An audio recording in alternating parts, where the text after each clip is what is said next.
Come on, Said I was busy. Well done. Support, shift now, shift. Daniel, we are attacking here. When we are attacking,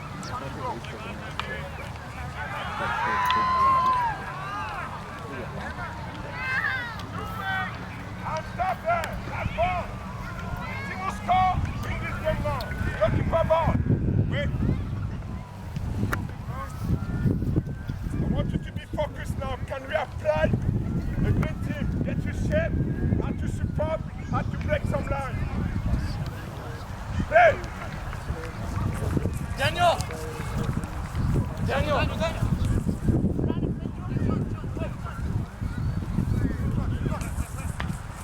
Hey, cross. Play. Stop over. Be patient. Take a touch and play.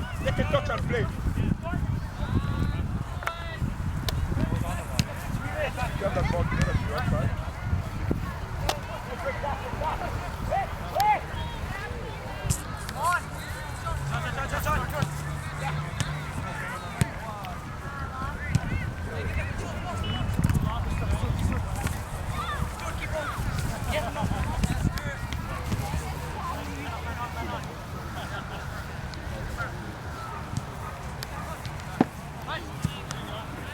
Patient, play smart.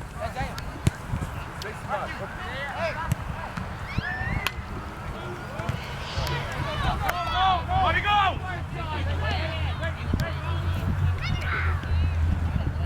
Okay.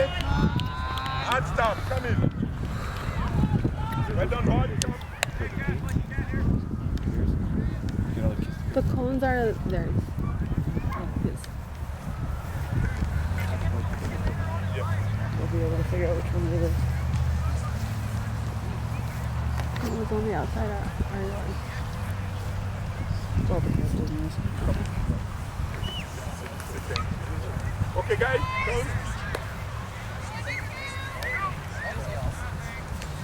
Josh, you need to be the first. I told you that. Come, be first. Okay. Okay, guys. First, thanks to come and to put all this effort for this work, okay? I know it's demanding, but I just want to take you a little bit of your comfort zone. And thanks again. Okay? Thank you, boys. If you're able to pick up all the equipment and doing that there, that's going to be good. Okay, boys, the nets and everything? Cones? Coach, I was trying to achieve something. Hello, coach. Thank you. Okay. I was trying to achieve something stay from the back.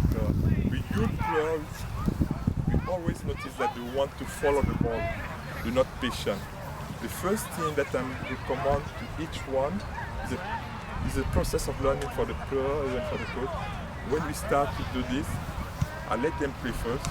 And I see it's just like the bee and the sugar. All of them, they just follow the ball, it's going to be hard. After that, I'm established the shape. The first thing, with not shape, we're not going to be able to play from the back. And the next thing now, the mobility and support from the midfield, because the midfield has a lot to do. If you play with the 6, is the one who's supposed to be dropping, and you have some movement. Sometimes you ain't going to be doing that. Change with the 6. And the left back and the right back, you see, every time we want to be close. More you close, you take away space. When we are attacking, we want to create space and time. And more we open, we start letting other team make a wrong decision, because at one point they're going to say, oh, where I'm going, if I have to mark him or us, is where we have to be able to capitalize those chances. But now, the process of learning with more repetition, I think we'll be able to get some results. I don't know if you have any question, and even any criticize is okay.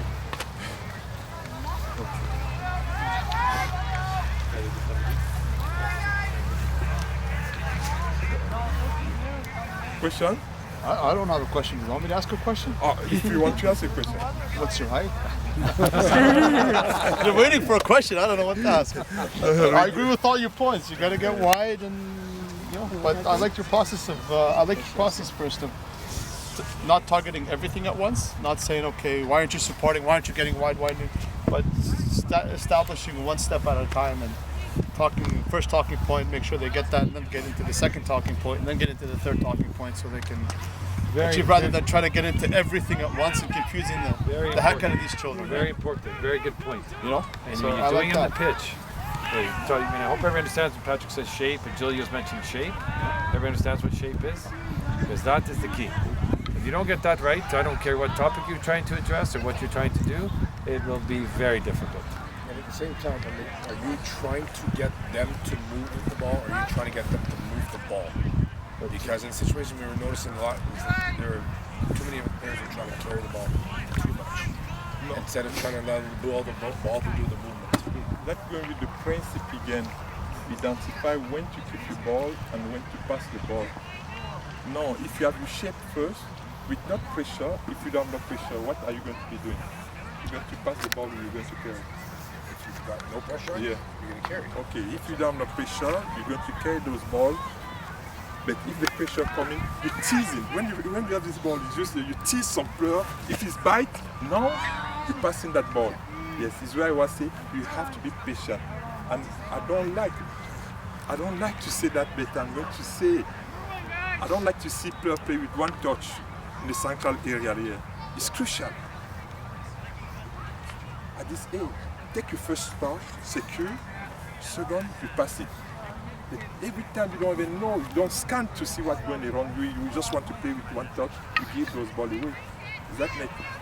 If you have space, enjoy your game, touch the ball and go and pass. It's hard to break those lines because we advance to one platform to other one, we break those lines. Because if we play east-west, this football doesn't play no more.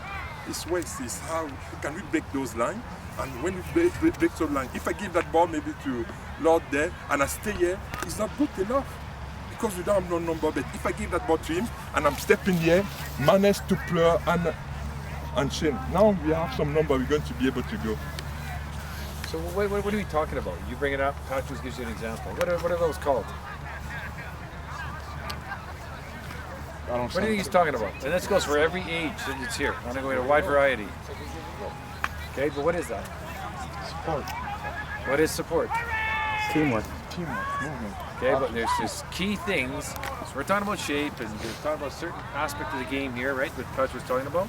But what do the players and yourselves need to have a great understanding of? The game. Okay, what is the game? Putting the ball in the other net. That's great. That's true, right? You want to score. That's the whole aim of the game. And you know the other team wants to come scoring you, you're scoring them.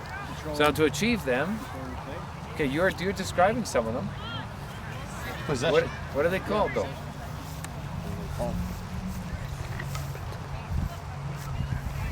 The head of a school.